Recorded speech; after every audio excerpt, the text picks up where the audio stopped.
करैसे कही मैया हो दिलावा के बतिया के कर से कही मैया हो दिलावा के बतिया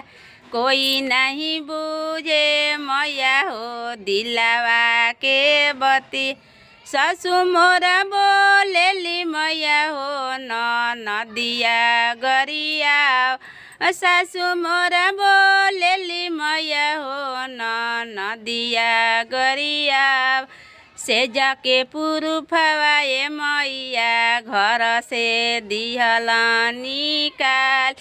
से जाके पुरुफवाए मैया घर से दिहल निकाल सासु तोरा बोली है ये सेवा खाना नदिया बतियाई